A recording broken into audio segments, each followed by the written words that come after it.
Jessica Ferdiana dari Prodi Agribisnis. Hari ini saya ditemani oleh dua profesor yang sangat ahli di bidangnya pada topik kali ini. Saya akan memperkenalkan. Pertama, di depan saya ada Prof. Heri S. Utomo, Profesor dari Louisiana State University USA pada bidang Plant Biotechnology, spesialis rice breeding. Dan di samping saya ada Prof. Sukir Marianto, Ketua Dewan Profesor UB. Mungkin dari Prof. Heri ingin mengucapkan sepatah dua patah kata dulu.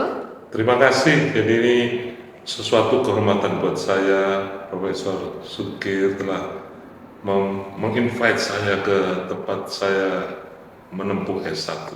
Suatu perjalanan sangat menyenangkan karena saya bisa kembali ke asal saya di fakultas saya dan membagikan apa yang saya tahu di dalam pertanian untuk kemajuan bersama di Fakultas Pertanian Universitas Brawijaya khususnya.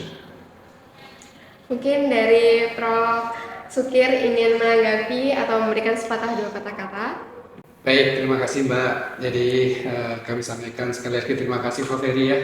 Jadi maksud kami dari mengundang Prof. Heri ke sini adalah konsultasi kami dengan Ketua SAU Prof. Nufil, sehingga ada Ketua Diaspora Dunia yang alumni Fakultas Pertanian Brawijaya. Kenapa nggak kita undang dan nggak kita untuk bersama-sama mengembangkan UB ke depan. Jadi maksud kami di kegiatan pertama mengundang Prof. Heri itu adalah untuk membawa UB ke kancah Global Expert Connectivity di UB sendiri, sehingga Prof. Heri kita minta untuk sharing ilmunya di Dewan Profesor, kemudian di Fakultas MIPA, di Fakultas Pertanian, dan di PSDKU Kediri. Kenapa di PSDKU Kediri itu harus kita rangkul juga, karena ini temanya adalah connectivity. Jadi di UB harus connect. Dan sebenarnya di sini di PSDKU Kediri ini sebenarnya saya akan muncul pertanyaan-pertanyaan yang mengangkat potensi lokal, karena beliau akan bisa membimbing untuk mengembangkan potensi lokal yang di PSDKU Kediri untuk go ke global. Saya kira gitu Mbak. Nah, pada tema kali ini adalah smart farming dan strategi agar membangun ekosistem kampus yang kompetitif di era pertanian dan industri 4.0. Pertama-tama, saya penasaran sekali, saya sebagai mahasiswa, bagaimana nih menurut Profesor tentang di era saat ini di mana semua itu sudah serba AI. Nah, khususnya di PSDKU, bagaimana sih agar AI tersebut bisa diterapkan semaksimal mungkin di PSDKU dengan keadaannya seperti ini, dengan kulturnya yang seperti ini? Baik, jadi setiap teknologi memerlukan persyaratan minimal. Dan tentunya karena kita ketinggalan, itu biasanya ketinggalannya semakin jauh. Dan ini harus kita atasi dengan segera. Dengan hadirnya AI, Artificial Intelligence, yang mungkin dalam bentuk yang masih sederhana, yang nantinya secara cepat akan berevolusi menjadi sesuatu yang canggih, yang ini menawarkan sesuatu yang baru untuk kita mengejar ketinggalan kita. Selalu saja batasan kita, kekurangan fasilitas, tempat yang terbatas, SDM yang kurang, tenaga ahli yang kurang, dan seterusnya. Jadi kita mesti mengambil langkah strategis yang sangat berani. Jadi konektivitas tadi saya pikir adalah langkah yang sangat berani dan tentunya harus konsekuen dengan keberaniannya. Jadi menindaklanjuti konsep konektivitas ini dari hilir sampai ke hulu, dari global sampai ke lokal. Jadi ini sedang kita lakukan, makanya saya maraton tuh dari tingkat universitas sampai fakultas, kemudian fakultas yang bersinggungan sampai kepada lokal di Kediri. Saya tahu bahwa pengetahuan ini masih sangat baru, tapi kalau kita tidak menerobos, makanya saya tadi mendorong mahasiswa-mahasiswa baru, walaupun masih tingkat 2, jangan takut-takut dengan teknologi ini. Ini syarat utama. Kalau semakin kita takut, semakin kita tersisihkan. Semakin kita berani, semakin kita tahu, semakin bisa diatasi. Karena sebagian besar ketinggalan itu karena kita tidak peduli atau kita takut. Jadi sementara teknologi yang baru ini sebenarnya terbuka oleh siapapun. Dan nanti tentu university akan memfasilitasi akses ke teknologi itu. Itu yang mau kita bicarakan dengan pihak university tanpa harus mengeluarkan biaya yang sebaik mungkin sambil membangun responsivity dari mahasiswa dan pengajar yang ada di tempat lokal ini sehingga bisa mereka catching up, bisa memburu ketinggalannya. Jadi saya kira itu. Nah, tadi kan saya juga sempat mengikuti kuliah kamu dari Bapak. Nah, di sana itu disebutkan bahwa smart farming adalah bagian dari transformasi besar di sektor pertanian. Betul. Bisa dijelaskan atau tidak ya, smart farming ini dan mengapa ini begitu penting di era revolusi industri 4.0 sekarang? Betul. Jadi smart farming itu konsep yang dari industri juga ya. Jadi dengan menggunakan alat-alat yang serba otomatis yang diprogram sesuai dengan keperluan sehingga bisa mendeteksi perubahan-perubahan dan juga mengumpulkan parameter-parameter yang kita perlukan untuk menganalisis sebuah keputusan. Nah, ini memberikan peluang kepada kita untuk bisa melakukan mulai dari perencanaan sampai panen sampai pemasaran secara presisi. Tentunya perlu investasi yang sangat besar, ya kan? Nah, kita tentu akan mungkinkah ini di daerah yang terpencil ini kita bisa menerima aksesnya kayak gitu. Nah, kebetulan jadi ada teknologi yang baru lagi yaitu AI yang dalam bentuknya bermacam-macam. Salah satu bentuknya adalah ChatGPT atau DeepSeek atau Gemini atau yang lain-lain. Yang dengan itu saja itu kita udah bisa mulai melihat pertanian kita lokal ini secara presisi. Kemudian langkah selanjutnya adalah mengimplementasikan data-data pengumpulan data otomatis secara presisi sehingga kita punya basis bagi lokal kita untuk mengambil keputusan-keputusan yang cocok dengan lokal kita, yang pada akhirnya itu membuat presisi yang baik untuk lokal, untuk kemajuan bersama dan untuk memajukan keuntungan petani lokal. Jadi bisa petani itu lokal tapi jangkauannya global atau regional. Itu tujuan kita dengan presisi. Dengan presisi maka kita bisa memberikan informasi secara tepat dan petani bisa kita mulai didik secara precise juga memutuskan yang cepat, yang tepat juga. Dan begitu maka semuanya akan lebih terjamin keberhasilannya.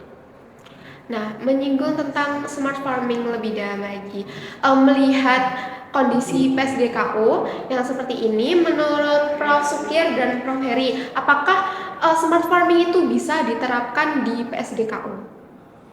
Oh, baik. Sangat bisa, Mbak. Ini justru kita membawa Prof. Heri ke sini itu memberi motivasi di PSDKU. Karena apa? Karena di UB sudah ada AI Center. Ya, jadi untuk mengejar ketertinggalan tadi, jangan patah semangat. Walaupun kita sarana prasarana di PSDKU masih minim, tapi kalau kita melompat ke AI, kemudian kita ada AI Center. Kebetulan Pak Direktur nanti malam itu mau membawa tim AI yang akan digunakan untuk penelitian-penelitian untuk implementasi di sini. Saya kira nanti akan saya sampaikan bahwa kayaknya kalau PSDKU Kediri salah satu fokusnya adalah pengembangan implementasi AI di agrokompleks. Saya kira akan menjadi nilai tambah yang sangat besar. Apalagi melihat potensi peluang lokal di sini. Contoh aja, Prof. Heri expert di masalah padi. Di sini ada gudang garam. Kenapa nggak meneliti tembakau? Nah, kemudian komoditas yang lain. Bawang putih itu hampir 90% impor. Kenapa kita nggak meneliti di situ? Di sini agrokompleks. Tanya dengan menggunakan AI berarti saya kira PSDKU bisa mencari akar permasalahan di lokal sini. Nanti tanya ke AI. Kira-kira apa yang harus dilakukan di sini? Kita bisa melompat ke sana. Nah, mumpung ada Prof. Heri. Nah, ini nanti Prof. Heri ini tidak hanya sekali ini datang. Kita akan ajak ini akan berkesinambungan berkelanjutan ya Prof. Heri ya. Kita akan terus-terusan nanti kalau ada masalah yang berkaitan dengan pertanian atau berkaitan dengan expertise Prof. Heri, saya akan kontak langsung supaya Prof. Heri bisa membantu. Saya kira gitu, Pak. Jadi kita seringkali membaca atau mendengar berita-berita yang besar-besar mengenai precision agriculture di negara maju yang semuanya serba otomatis, besar dan ekonomis dan menguntungkan hasil yang besar dan seterusnya. Kita jadi minder tuh ya. Nah, jangan sampai begitu. Nasib kita itu nggak ada orang lain yang berduanya kecuali kita. Nah, jadi kita harus punya semangat yang kuat, didasari oleh sumber daya yang cukup. Meskipun di sini kita kelihatan terbatas, tapi kalau kita analisa potensi kita ini sangat cukup. Tinggal sekarang kreativitas kita, ya kan? Jadi jangan takut-takut. Ya mungkin nggak sama lah dengan Amerika, Jepang, atau bahkan Cina atau Vietnam sekalipun. Tapi kita mesti bergerak dan cepat dan kita buktikan kalau kita bisa lari. Nah, tentu saja kita tidak bisa nekat gitu aja. Kita optimis karena ada beberapa hal yang membuat kita optimis. Jadi sebelum ada AI, sebelum ada ChatGPT, kita rasanya tidak tahu gimana ada smart. Ya tentu harus bayar mahal alat-alatnya, kemudian siapa yang mengelola dan seterusnya dan seterusnya. Tapi dengan adanya teknologi, dengan data acquisition, data accumulation, data communication, analysis dan act untuk berdasarkan data itu yang semuanya sudah diprogramkan dan tinggal kita memakaikan untuk keperluan kita. Rasanya kita tidak perlu lagi banyak-banyak alat seperti yang dulu-dulu. Jadi kita tempatkan alat-alat strategis sehingga tiba-tiba aja di sini itu ada sensor-sensor yang sangat vital yang sudah cukup untuk kita rekomendasikan pada 2-3 tahun ke depan ini. Jangan jauh-jauh, itu tekad kita. Mahasiswa pun harus bergerak yang sama. Mereka harus juga tahu posisinya di mana sehingga dia kalau belajar itu maunya itu tahu. Itu tadi yang saya berikan. Jangan takut-takut bertanya, terbuka karena ini muaranya banyak sekali. Anda bisa dipertanya, bisa lompat kemana-mana. Jadi ahli yang lain-lain. Bahkan programming, engineering atau dokter atau apalagi segala macam. Karena menggunakan teknologi ini dipakai di mana-mana. Jadi ini yang mau kita kuasai. End produknya adalah menyelesaikan masalah lokal dengan muara global. Dan syukurnya saya tahu Brawijaya punya potensi yang banyak. Para profesor kita sangat luar biasa.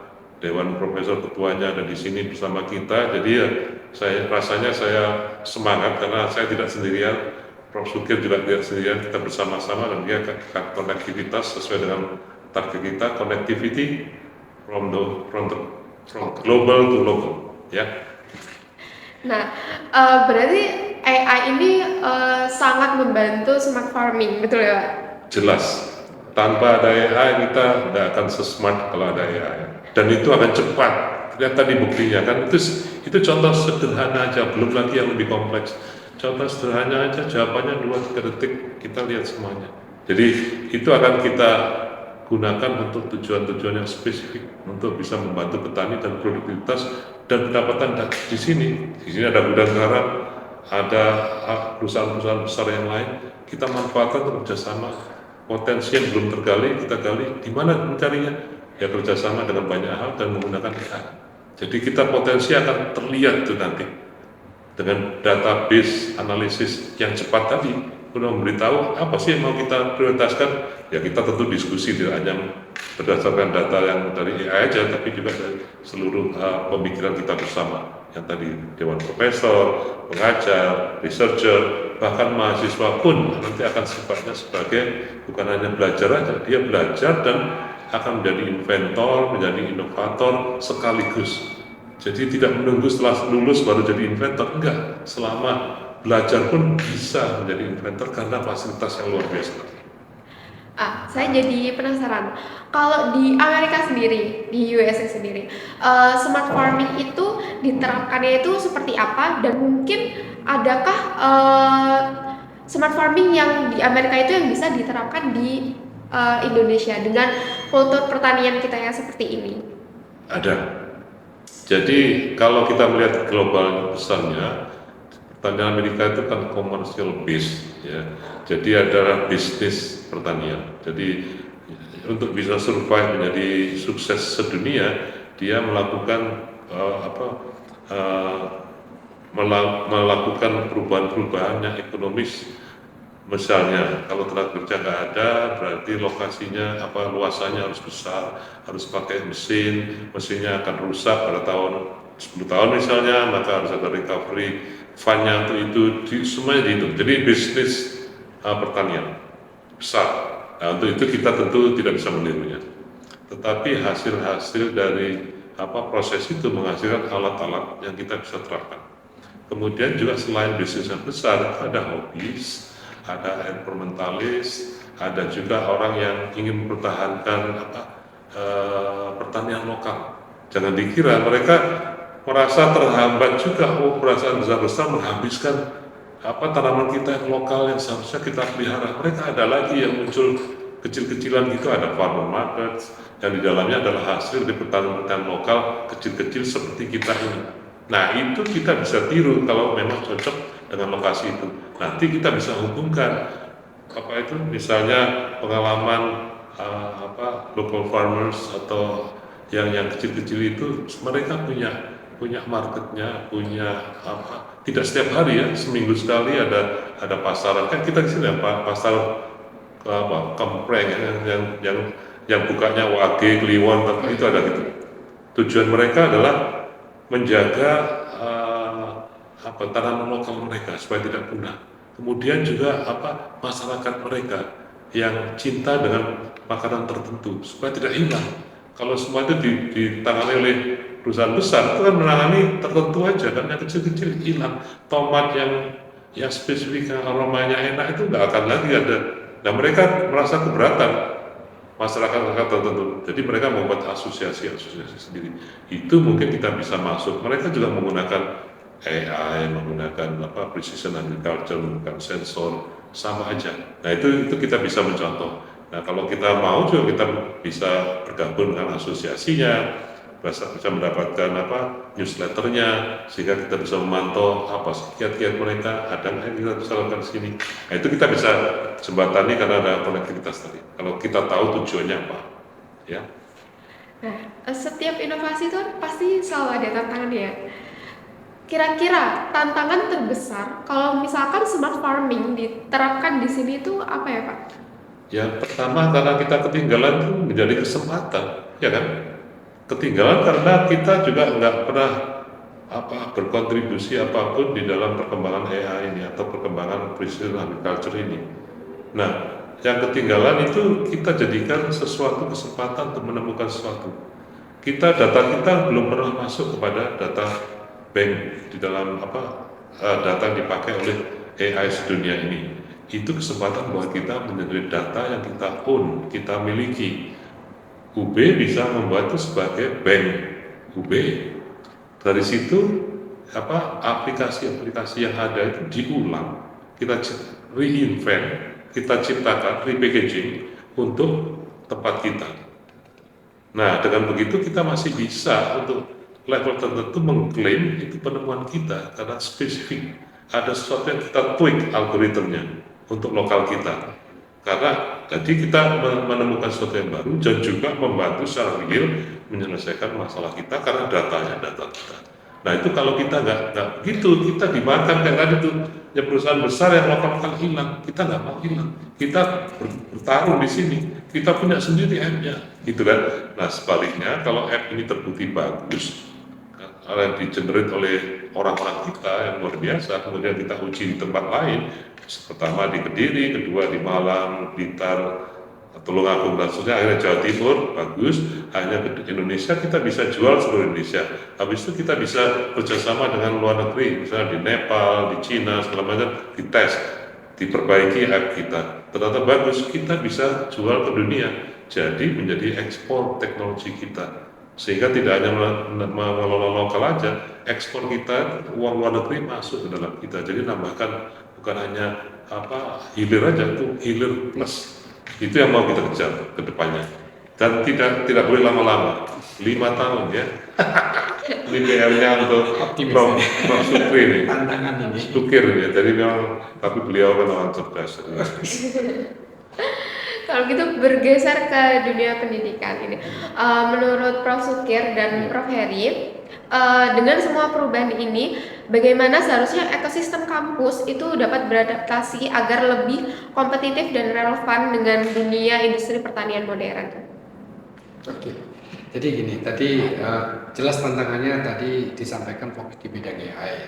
untuk regulasi pedoman penggunaan AI di dunia pendidikan, Kementerian sudah mengeluarkan ya. Jadi kita ikuti prosedur dan sebagainya sudah ada, itu Wadir satu sudah tahu bahwa itu ada penggunaan. Nah, bagi saya kita tidak boleh menghindari, malah ada beberapa orang itu yang mungkin ya menghindari, mungkin akan khawatir dengan penyalahgunaan AI dan sebagainya. Kalau saya justru memberi tantangan. Jadi mahasiswa saya minta untuk menggunakan AI dengan problem yang saya berikan. Ya. Bahkan sekarang ini masih ada.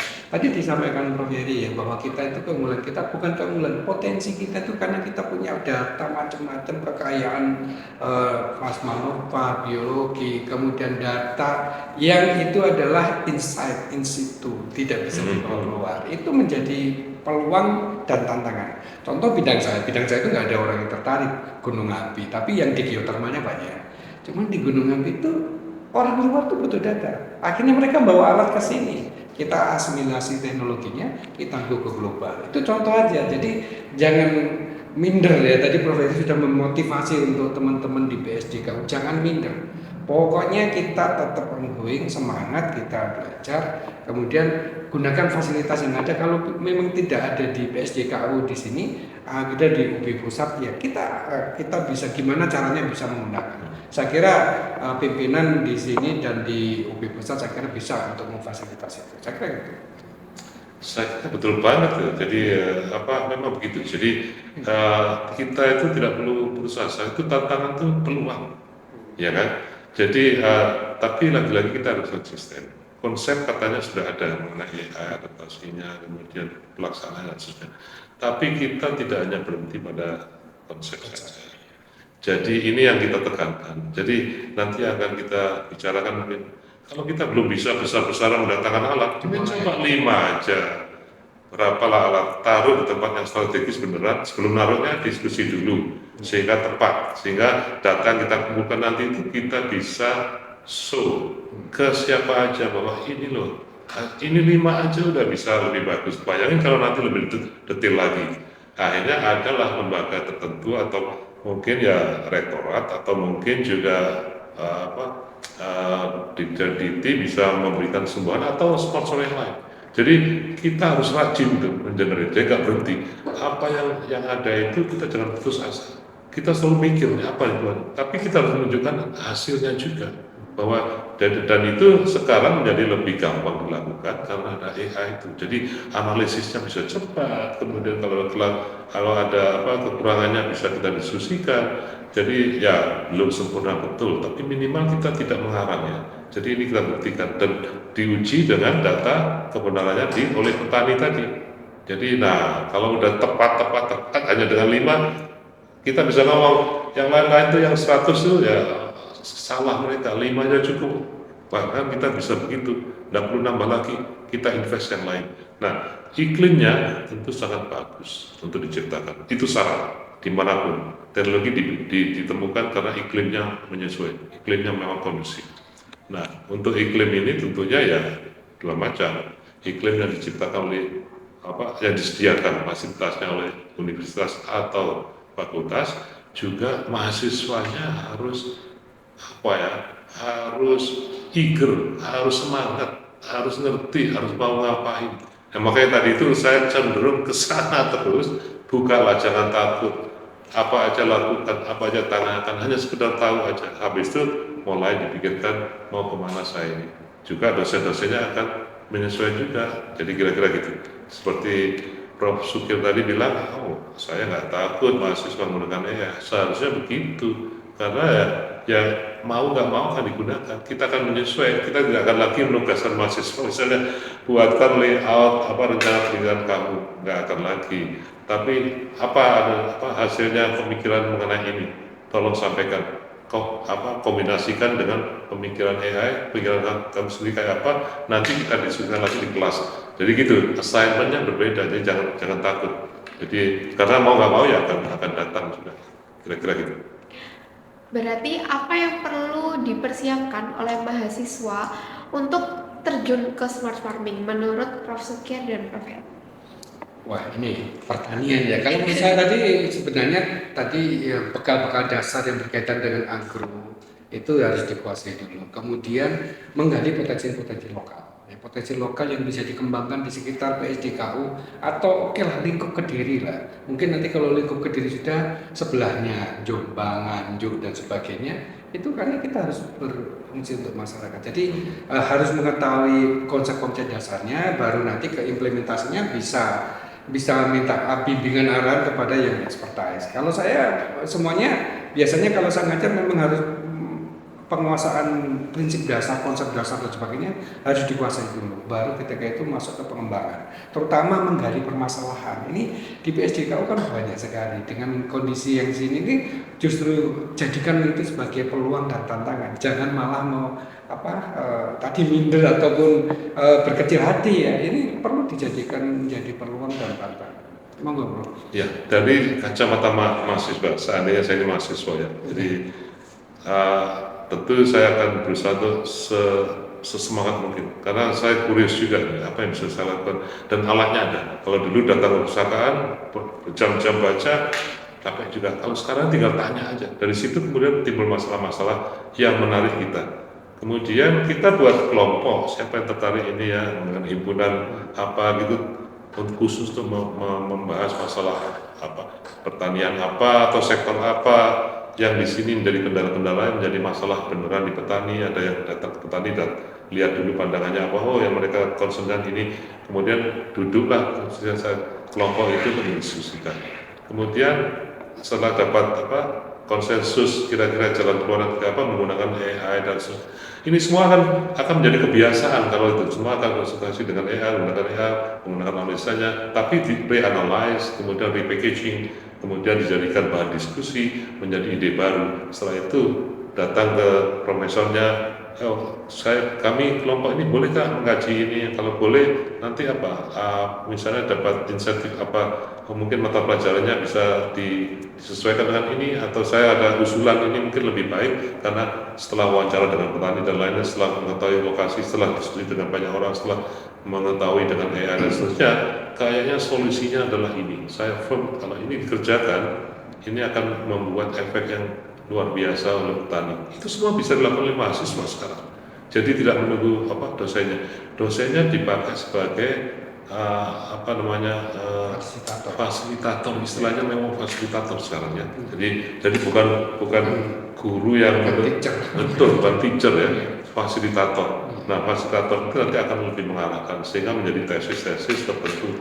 Makanya tadi hanya khayalan saya mudah-mudahan yang begini ini nanti membuat sistem ini cepat dan mahasiswa bisa cepat lulus juga. Mungkin kalau bisa negosiasi untuk kriteria tertentu, ini khayalan saya kan, sehingga dia intelektualitas kredensialnya itu sudah memenuhi syarat S1 walaupun cuma 2-3 tahun proses studinya, karena dia menemukan ini, dia bisa ke sini. Ngapain kita hambat-hambat? Kita jadikan sarjana dalam 2-3 tahun karena kualifikasinya memang itu. Nah, itu nanti yang bisa kita lakukan sebagai insentif bagi mahasiswa untuk bisa kreatif menggunakan yang jelas harus terjun. Kita nggak bisa, saya nggak tahu, terjun aja, jangan takut. Jadi olah aja semua datanya, semua kemauannya, gunakan kapasitas itu. Nah, tugas university nanti menyediakan kayak dom gitu, daerah di kampus di mana AI ChatGPT itu kita bisa free kapan aja, di mana di lokasi itu untuk bisa kita gunakan. Nah, kampus universitas akan memagarinya, jangan sampai salah gunakan dan seterusnya. Jadi mahasiswa di situ itu jagongan di situ itu sebenarnya konsultasi terus sambil juga diskusi dengan kawannya. Itu baru terjadi ekosistem yang sangat produktif. Baik, terakhir kesimpulannya berarti PSDKU ini sudah sangat siap untuk menerima teknologi smart farming ya? Mestinya setelah melihat mahasiswa kayak gitu, mestinya setelah mendengar saya akan siap sekarang. Nah, kita lihat.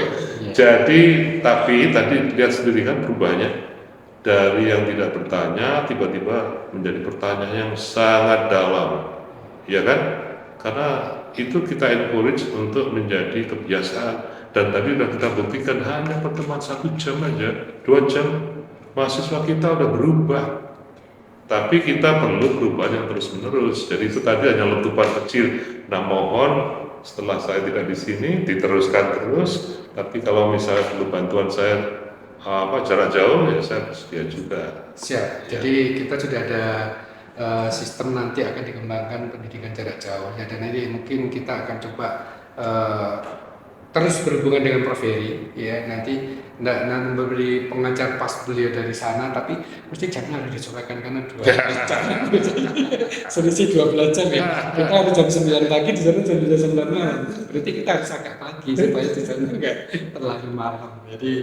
Jadi saya kira prospek pengembangan PSDK Kediri dengan memasukkan komponen AI ini sangat besar, apalagi kita sudah punya AI Center dan Pak Direktur itu nanti malam akan membawa tim AI untuk berdiskusi dengan kita, Prof. Heri. Nanti kita coba, ini akan menjadi gayung bersambut sehingga kegiatan kita yang di Kediri ini akan bisa menjadi di follow up menjadi program yang kita inginkan bersama. Saya kira gitu ya. Jadi kita tuh memilih Kediri itu bukan karena apa-apa, justru mencari yang paling sulit. Jadi kalau kita berhasil di paling sulit ini, kita akan sukses di mana-mana. Nah, tadi sudah kita buktikan kalau kita serius, 1-2 jam aja akan berubah sesuatu. Nah, tapi tidak bisa jalan sekali ya, terus lakukan. Harus continuous. Ya. Jadi kita siap. Artinya Kediri siap. Oke, terima kasih. Semoga pertemuan kali ini bisa membawa PSDKU dan Universitas Brawijaya ke arah yang lebih baik lagi dan semakin maju. Amin. Amin. Terima kasih, saya akhiri.